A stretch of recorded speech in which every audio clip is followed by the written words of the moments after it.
Halo teman-teman, selamat datang di podcast Adartin Excel. Karlen, Tintin. Di kesempatan kali ini kita kedatangan seorang narasumber atau seorang bintang tamu. Yang basicnya seorang akuntan ya. Mungkin bisa saya dulu buat teman-teman yang ada di rumah. Hai, selamat malam. Nama saya Lucia. Kebetulan saya akuntan di salah satu perusahaan swasta di Surabaya. Saya di sini bergabung dengan teman-teman dari Sekolah Menengah Atas Katolik Stella Maris. Kebetulan kami membahas tentang tema We Will Shine Together. Oke, dilanjut. Oke.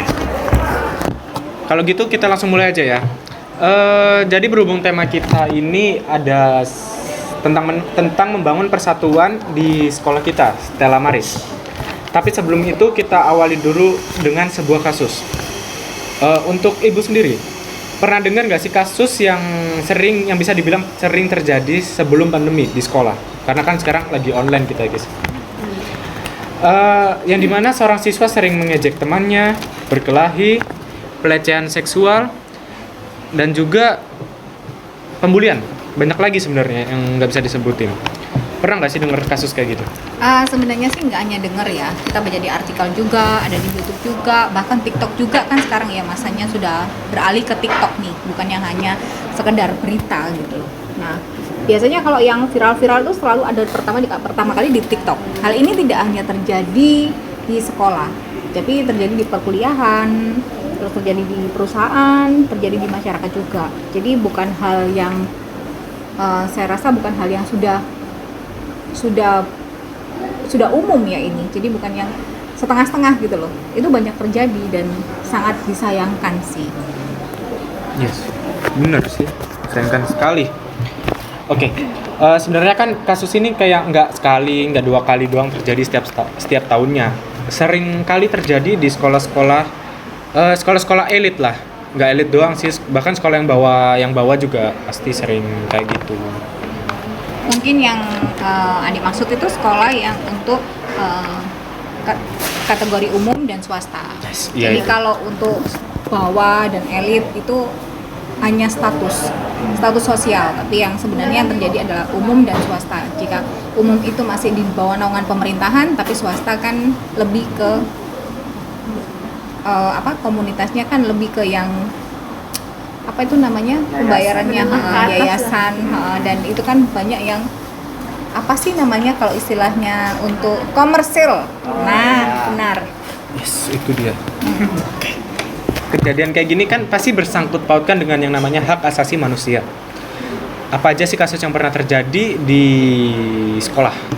Bentar ya. Kasus pertama ini akan saya bacakan, yang dimana kasus murid membuli guru yang di Gresik. Ini kejadiannya di Gresik, tepat di salah satu sekolah di Gresik. Terdapat salah satu kejadian di mana seorang siswa itu membuli gurunya, mengejeknya, kemudian sempat memukulnya. Tidak hanya memukulnya, bahkan seorang siswa itu juga merokok di hadapan gurunya. Merokok, kemudian Mengucapkan kata kasar. mengeluarkan kata-kata yang tidak pantas atau kata-kata kasar. Menurut kejadian tersebut, hal yang wajar atau yang sangat meresahkan untuk sekolah? Jadi untuk hal ini kan berarti kan kita harus lihat dari sisi siswa, guru, dan si teman-temannya juga kan. Nah, untuk yang siswa ini sendiri kan otomatis pertama tidak ada etika yang mungkin lebih ke pendidikan moral ya.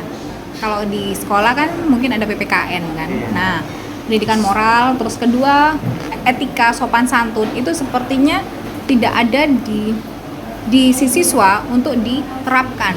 Entah itu karena tidak diajarkan atau karena minimnya komunikasi dengan orang tua.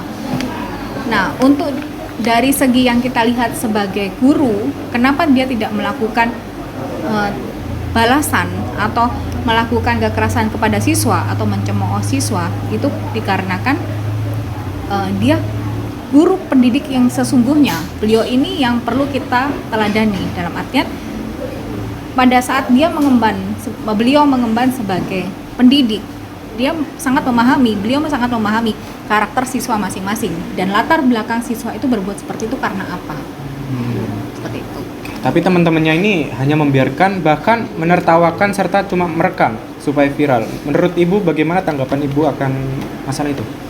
Untuk teman-temannya sendiri, nah ini komunitas ini kan terbentuk itu kan atau lingkungan ya, lingkungan sekolah. Lingkungan sekolah ini terbentuk kan karena si anak-anak ini kurangnya ada pantauan dari orang tua mungkin, atau ajaran dari orang tua, pendekatan dari orang tuanya gitu. Nah, seperti itu. Nah, dari anak yang tidak benar gabung dengan anak yang benar, anak ini kan mudah terkontaminasi atau mudah terpengaruhi oleh salah satu anak yang kurang benar ini gitu. Jadi pada akhirnya kurangnya pengaruh dari orang tua, kurangnya pengawasan, kurangnya pendekatan dari orang tua dan guru itu yang membuat mereka seperti itu. Jadi kalau di sini pasti bukan porsi akuntan ya, tapi porsinya psikiater. Betul itu. Benar tidak? Oke. Iya benar. Malahan aksi yang tidak sopan itu justru dianggap lucu oleh mereka. Parah nggak? Parah banget. Parah dong. Oke. Mungkin ada teman-teman yang mau nanya atau apa? Sebelum kita menuju ke kasus yang kedua. Udah? Bisa dilanjutkan. Oke, langsung kasus yang kedua. Untuk yang kasus kedua, ini tentang petugas cleaning service yang dikeroyok siswa di Takalar. 4 siswa di SMP negeri di daerah Sulawesi Selatan menganiaya seorang petugas cleaning service sekaligus security sekolah. Nah, kelakuan 4 siswa ini juga dibantu oleh orang tua siswanya. Nah, kejadian ini terjadi hari Sabtu sekitar pukul 3 WITA. Kasus ini berawal dari pegawai servis yang pertama tuh lagi memungut sampah di depan kelas gitu.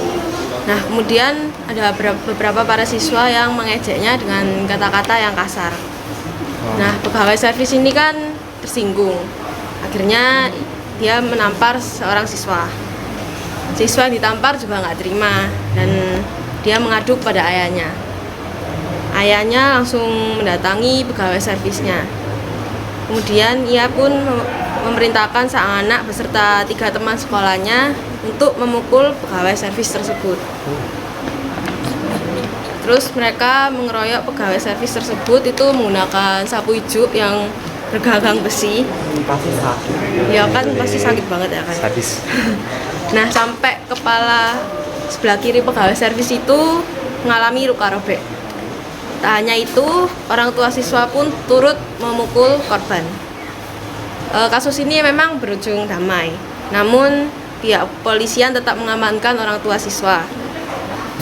Tapi masalah untuk menjarakan anak yang 4 ini masih dibicarakan jalan tengahnya, karena mengingat keempat siswa ini tuh masih di bawah umur lah untuk dimasukkan ke penjara. Oke. Nah, bentar. Kalau di bawah umur itu sanksi yang diberikan itu apa sih? Kalau untuk tindakan kriminal atau pidana ya, itu kan biasanya penyuluhan ya, pembinaan anak di bawah umur. Itu di bawah komunitas HAM. Jadi komunitas perlindungan anak.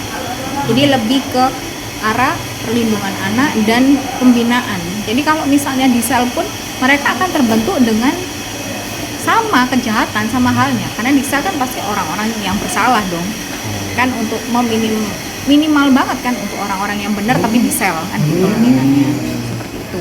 Berarti kita boleh melakukan kejahatan? Enggak boleh dong. Kan masih aman guys, bawah umur. Belum 17. Oh, kau udah 17 ya? Belum. Enggak dong. Ya kau belum, 18 kau. Oke, lanjut. Nah, berdasarkan 2 kasus yang tadi saya ceritakan dan Excel ceritakan, menurut Ibu kasus yang paling menonjol dan tidak wajar itu yang kasus yang mana? Kedua kasusnya itu memang sangat tidak wajar ya, karena keduanya berakhir dengan tindakan kriminal. Untuk anak usia sekolah itu kan suatu hal yang mungkin bisa dibilang nggak seharusnya di usia mereka melakukan hal seperti itu. Berarti kan di sini ada tindak kejahatan, merugikan orang lain, merugikan dirinya sendiri, dan lebih lagi ini melanggar hukum. Memang benar sih, kalau bisa dibilang kesalahan si anak ini bukan murni kesalahan anak, tapi bagaimana anak ini terbentuk di dalam keluarga. Seharusnya yang terjadi adalah untuk mengantisipasi semua ini, itu komunikasi antara orang tua dan anak itu sangat penting. Jadi bisa dibilang karakter anak ini terbentuk karena apa yang terjadi di rumah dan lingkungan, karena pengaruh itu sangat besar. Dan untuk di lingkungan sekolah, mereka akhirnya membawa apa yang ada di rumah dan ada yang di lingkungan. Dan untuk yang di sekolah ini mereka terapkan, tapi ada pengaruh juga untuk dia untuk melakukan hal-hal yang berujung kriminalitas. Cuman dari dua kasus ini kan otomatis kita bisa menyimpulkan juga kedewasaan yang terjadi antara si guru pendidik. Beliau ini kan otomatis sangat dewasa ya, sangat dewasa dan bijak karena dia tidak menyikapi hal itu sebagai hal yang harus dibalas atau harus didoktrin bahwa anak ini seperti ini atau dicemooh atau bagaimana, kan gitu, nggak gitu. Tapi untuk yang si cleaning service ini ya itulah perbedaan antara kita kerja, saya bilang kerja kasar operasional dengan kerja yang ada di balik meja, itu berbeda. Karakter yang terbentuk itu berbeda dan segi emosional pun berbeda. Kalau kita perbandingkan bahwasan yang berpendidikan, kalau lebih ini ya, lebih inteleknya kan begitu, yang lebih berpendidikan dan lebih banyak di lingkungan dalam, misalnya di kantor, di pendidikan, di di bank atau di mana, dia otomatis emosionalnya terkontrol gitu loh, dan dia lebih tenang. Kalau yang di operasional kan mungkin karena itu tadi kembali lagi lingkungan, seperti di proyek gitu. Pasti kan kalau orang proyek omongan kotor itu kan banyak banget gitu, dan itu sudah biasa. Jadi untuk kita orang yang kebetulan saya akuntan kan, otomatis saya berhubungan dengan orang lapangan, saya berhubungan dengan orang operasional, saya berhubungan dengan marketing, dengan ini banyak karakter yang saya harus hadapi gitu. Dan di situ kita terbentuk bahwa kita harus tenang dalam menyikapi segala masalah, itu harus tenang seperti itu. Nah, karakter anak-anak ini yang harusnya kita lebih pentingkan gitu untuk perkembangan anak. Makanya kenapa dasar sekolah anak itu harus yang berkualitas, karena untuk membentuk karakter anak tersebut. Oke. Betul sekali. Karena tadi kan udah singgung masa sekarang ya, berarti kan generasi muda ya. Sekarang kan lebih tepatnya kayak generasi milenial ya kan. Nah, generasi muda sekarang ini bisa dibilang sering bermalas-malasan ya kan, dan tidak peduli. Iya, benar, itu sangat. Apalagi sekarang kan online ya kan, di rumah terus, di kasur terus ya kan. Ya, benar. Nah, Curhat ya. menurut Bu Lucy sendiri nih, bermalas-malasan untuk generasi muda ini apakah haknya mereka atau bagaimana ini? Sebenarnya gini ya, untuk bermalas-malasan itu sebenarnya yang rugi itu bukan orang tua teman-teman di sini, bukan adik teman-teman di sini atau kakak teman-teman di sini, atau bukan tim kalian, bukan, tapi kalian sendiri. Kenapa? Waktu itu tidak bisa diulang. Oh iya, benar ya.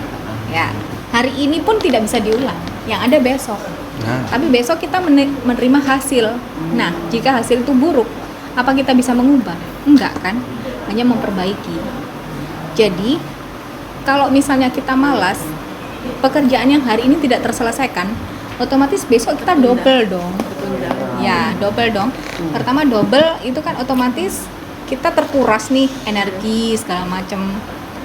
Dengan kategori malasnya ini kan ada persentasenya nih. Nah, saya rasa malas banget ya. Jadi ya begitulah. Jadi kurang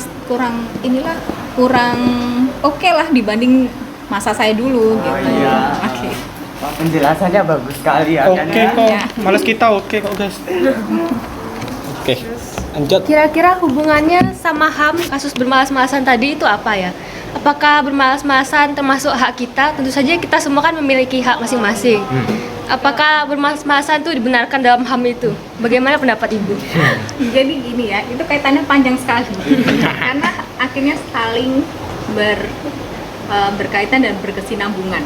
Nah, pertama, hak untuk anak adalah belajar bermain, membantu orang tua, dan menerima segala yang dibutuhkan dari orang tua. Kan begitu.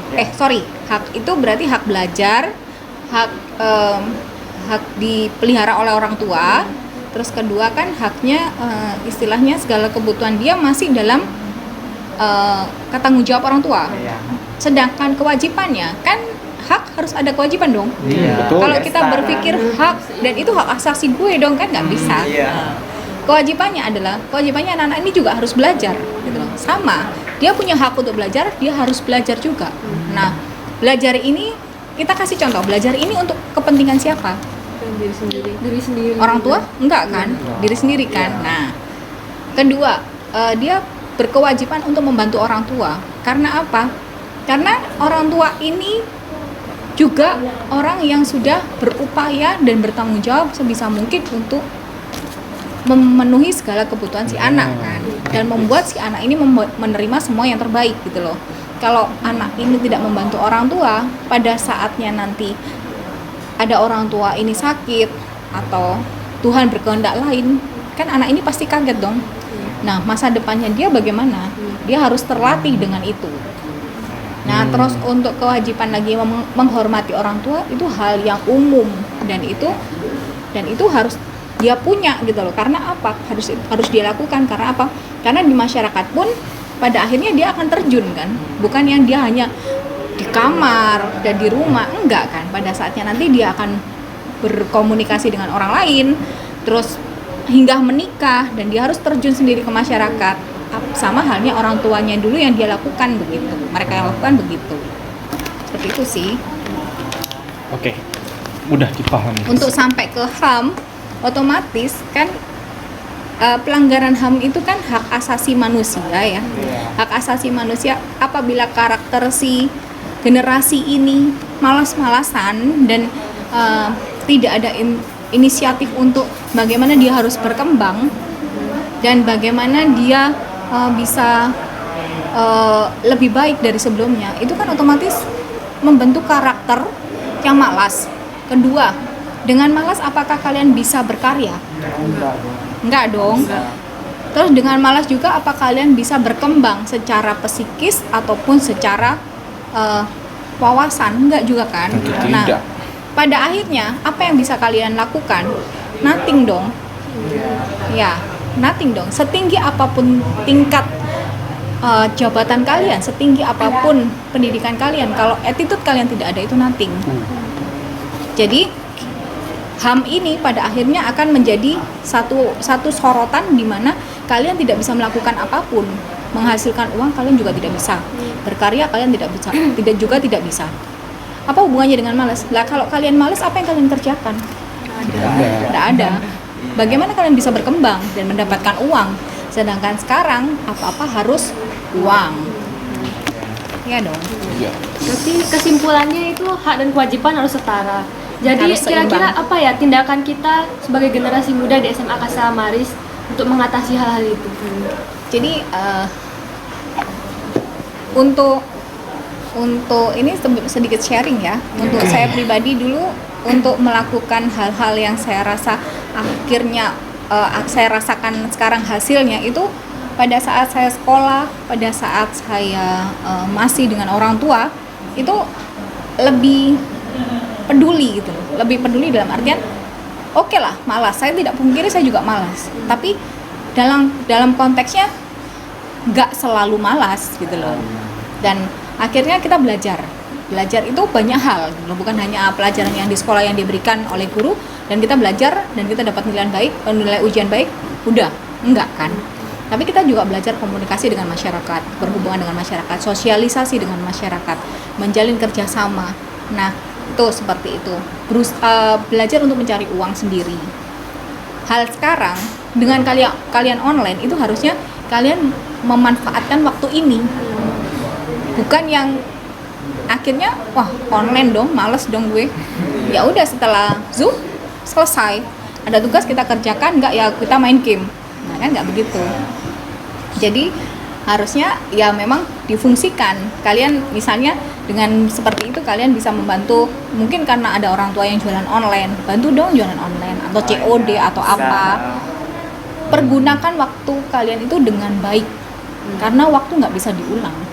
Dan hasilnya itu kalian yang terima, bukan orang tua. Orang tua itu hanya akan ada pada saat Tuhan mengizinkan kalian dengan orang tua. Saat Tuhan mengizinkan kamu, orang tuamu harus saya panggil, nah itu akan menjadi penyesalan yang tidak akan kalian bisa tembus dengan apapun. Seperti itu. Generasi muda itu sangat kami harapkan untuk bisa lebih kreatif, produktif, dan jauh lebih baik lah. Karena sekarang kan bukan hanya yang yang kita ngomong sekolah papan tulis dengan kapur, kan enggak. Sudah bukan zamannya begitu. Dulu saya SMA nggak pegang HP dong, tapi kalian sudah HP kemana-mana. Nah, seperti itu. Teknologi ini harus kalian imbangi, seperti itu. Jelasannya detail banget ya. Gila ya. Ini bagus banget. Keren sekali. Oh iya dong. Oke, jika dibandingkan dengan zamannya Ibu dengan zaman sekarang, cara membangun persatuan saat zamannya Ibu dulu gimana? Perbedaannya kayak apa? Jadi seperti ini. Dulu kalau di sekolah, zaman saya sekolah dari SD hingga saya kuliah, itu ada hal-hal yang biasanya kita malas untuk mengerjakan, tapi itu wajib. Piket kelas, kerja bakti di sekolah. Nah, terus ketiga, toleransi antar agama. Itu saya rasa untuk masa sekarang nggak ada ya. Itu saya yang sedihkan.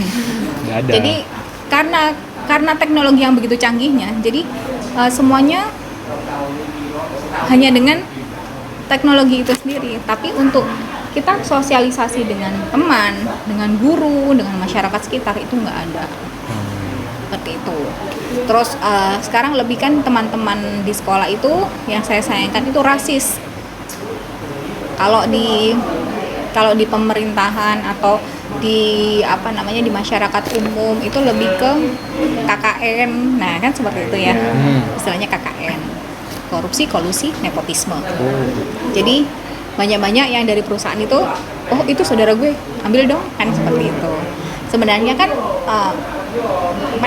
tingkat kecerdasan si pegawai ini kan berdasarkan hasil tes interview kan, tapi karena dia punya saudara di dalam atau teman di dalam atau siapa yang di dalam, karena yang di dalam perusahaan itu berkompeten, jadinya mereka diterima, kan seperti itu. Jadi persaingan sekarang itu bukan hanya persaingan bagaimana kalian mendapatkan nilai yang bagus, tapi bagaimana kalian membawa dan memberikan yang terbaik untuk suatu perusahaan ataupun masyarakat. Oke. Itu urut ternyata ya. Kayak dari zamannya Soekarno, zamannya Ibu ini, zaman kita. Ternyata semakin beda, bukan semangatnya sudah mulai luntur generasi muda. Iya. Golongan muda yang dulunya Kalau Iya, semangat. kemerdekaan. Nah, itu zaman dia. Soekarno dulu kan mereka kayak semangat banget gitu buat Ingin cepat-cepat mereka, proklamasi kan. Kalau kita sekarang kayak lebih ke males. Itu karena tingkat kesulitan kalian tidak ada. Kurang tantangan. Iya, benar. Jadi kalau zamannya Soekarno penjajahan dong. Kalian kita mau makan aja susah. Bagaimana kita mau makan, bagaimana kita mau bersekolah itu susah. Dan kita harus mendapatkan itu. Ada tantangannya dan ada motivasinya. Nah, zaman saya harusnya bagaimana kita membantu orang tua untuk bisa kita itu tidak kekurangan, kan begitu. Terus kita juga ditantang orang tua untuk kamu pengen apa misalnya. Saya dulu ditanya sama orang tua saya, kamu pengen apa? Aku pengen ini dong. Ya udah, kamu tabung. Seperti itu. Kalau zaman kalian, Minta langsung Iya, sekarang zamannya ke instan semua. nah iya. Itu jangan lupa, itu kerja keras orang tua kalian sehingga kalian bisa merasakan kenyamanan dan tidak adanya kesulitan dalam segi apapun. Gitu. Tapi jangan membuat itu kalian akhirnya terlena dengan hal itu dan menjadikan kalian malas. Harusnya itu menjadikan cambukan dong, motivasi. Orang tuaku bisa loh memberikan aku yang terbaik, harusnya aku bisa untuk memberikan yang terbaik untuk anak cucuku kelak. Itu dia guys. Sebenarnya tantangannya sekarang itu cuma males aja ya kan. Nah, ya sebenarnya begitu sih. Terus untuk persatuannya itu kan sebenarnya permasalahan yang ada di masyarakat itu permasalahannya yang sangat mendasar tuh ekonomi. Karena ketidak terpenuhinya ekonomi mereka melakukan kejahatan. Terus untuk persatuan dan kesatuan bangsa ini kan memecah belah pihak kan. Misalnya dia intinya kalau misalnya yang berbuat kejahatan untuk satu keluarga ini, otomatis ini kan juga sudah menjadikan permusuhan kan. Nah, apalagi kalau itu melebar sampai ke masyarakat, akhirnya menjadi dua kampung atau dua tempat lokasi yang saling bermusuhan seperti itu. Oke, back to Stella Maris guys. Nah, tadi kan tentang kebersamaan lah ya. Nah, menurut Ibu sendiri kira-kira gimana sih cara membangun kebersamaan itu buat anak-anak Stella Maris? Mungkin dari rumah atau di sekolah juga. Buat kita. Ya, untuk membangun kebersamaan gitu. Jadi untuk membangun kebersamaannya itu sendiri itu jadi didasari dulu hati kita dan pemikiran kita dengan adanya kita itu sama. Kita sama-sama ciptaan Tuhan, kita sama-sama makhluk yang sempurna. Terlepas itu ada ketidaksempurnaan, tapi berikan itu rasa menghargai dan rasa intinya tidak merendahkan orang lain gitu loh. Itu yang harus mendasar di kita dulu. Nah, setelah sudah mendasar di kita, kan otomatis secara tidak langsung kan kita berkelakuan yang baik dong. Nah, kita berkelakuan yang baik, teman-teman kita banyak gitu. Memang yang bisa kita kontrol dan kita cover adalah diri kita sendiri. Karena itu, saya sangat menyarankan apabila memang teman-teman ini ada yang tidak suka dengan satu teman karena perilakunya atau karena suka pamernya mungkin atau karena hal-hal tertentu, lebih baik tidak membenci ataupun tidak membalas, tapi lebih ke menjauh saja. Karena itu tadi yang bisa kita cover dan kita kontrol diri kita sendiri. Tapi alangkah baiknya jika kita menghargai setiap orang gitu. Seperti itu. Tidak membeda-bedakan baik itu agama, ras, terus lebih ke status sosial ya. Itu yang sangat mendasar gitu loh. Tapi saya tidak memungkiri bahwasanya status sosial dan kondisi keluarga itu sangat membentuk karakter anak itu lebih kasar daripada yang benar. Maksudnya daripada status keluarga yang status sosial yang oke, terus yang benar, tapi itu tidak memungkiri juga gitu loh. Maksud tidak memungkiri juga bahwa anak yang dengan status sosial yang rendah terus menengah ke bawah ya, tapi dia berkarakter lebih baik dari yang anak orang kaya seperti itu. Kalau caranya sendiri gimana? Kalau untuk yang di rumah sendiri nggak usah lah yang kita berkebun. Dengan menyelesaikan tugas kita sendiri nih, tugas kita sendiri, kita bangun tidur, kita membersihkan tempat tidur atau membantu orang tua mencuci piring atau bagaimana, dan kita tidak yang tidak mau peduli atau tidak mau tahu tentang pekerjaan rumah, itu sudah cukup. Akhirnya tidak ada kesenjangan antara teman-teman ini dengan adik atau dengan kakak, kan seperti itu.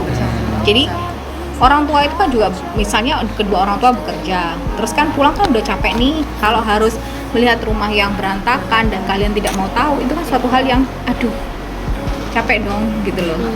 Tapi kan kalau misalnya kalian oke dengan wajah yang senyum, terus kita juga orang tua kan pasti tanya toh, sudah makan atau hey gimana kabarnya hari ini, seperti itu akan membentuk suatu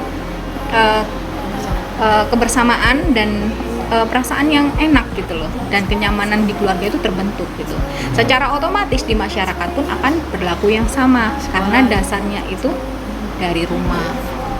Kalau di sekolah apa kegiatannya? Yang mungkin bisa menyarankan kegiatan apa yang harus ada di sekolah buat membangun kebersamaan dan persatuan. Ada nggak soalnya kalau guru sama murid, terus kadang ada murid, misal kita IPA 2 sama IPA 1 tuh kayak nggak ada kebersamaan sama sekali gitu. Kayak saingan. Kayak blok gitu kan. Nah, itu gimana sih caranya? Itu sebenarnya sih juga bergantung sama guru ya.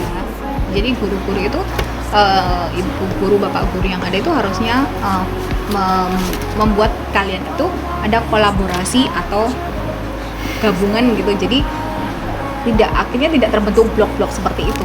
Cuman memang wajar kalau di sekolah ada blok IPS dan IPA gitu kan. Ya, pasti itu sudah zaman saya dulu juga begitu gitu. Dan itu ibu guru, bapak guru harusnya menetralisir itu supaya tidak terbentuk blok. Cuman kalau dari segi pendidikan dan pekerjaan mereka memang sangat terforsir kan, karena nggak mungkin mereka juga menilai satu persatu siapa yang membuat ini rusuh atau siapa yang membuat ini menjadi blok, itu kan susah gitu loh. Cuman dari kita sendiri itu harusnya lebih berpikir bahwa misalnya nih contoh kelompok kerja ya, kelompok belajar, kelompok belajar, kalian biasa dengan ini nih grup A nih. Terus suatu ketika kita dipindah nih ke grup B, pasti kan ada suatu aduh kok gitu sih. Nah itu jangan gitu loh, karena apa? Kan nggak kenal nggak sayang. Nah benar kan, jadi harusnya kita bisa lah bersosialisasi dengan yang lain juga, karena itu untungnya di diri kita sendiri loh. Pertama, kita menambah teman. Kedua, dengan kita menerima karakter baru di hidup kita, itu kita belajar.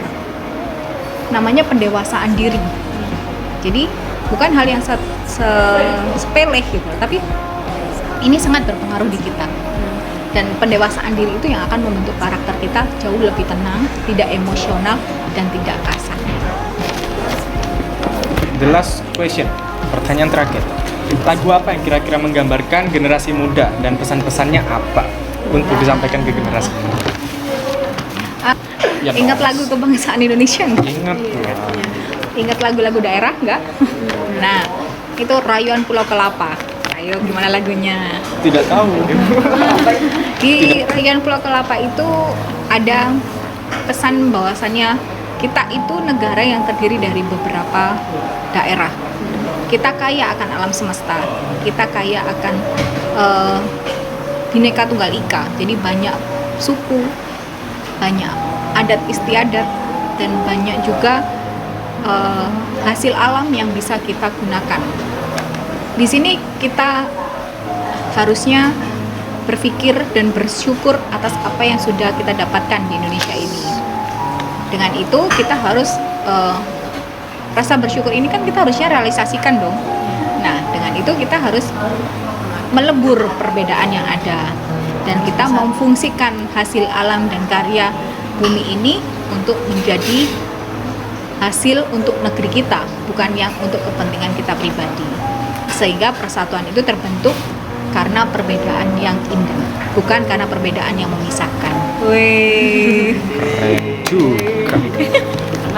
Cukup ya? Pesan-pesannya udah nyentuh banget ya guys. Terus terakhir dong, kira-kira Apa nih? boleh nggak nih kasih motivasi sedikit buat generasi muda nih biar kayak kita lebih semangat gitu. Ya, kata-kata atau apalah Boleh lah, dikit aja kata, dua dikit. kata boleh lah. Dikit. Saya akan ulang lagi di sini. Pergunakan waktu sebaik mungkin. Karena kemarin itu akan pergi.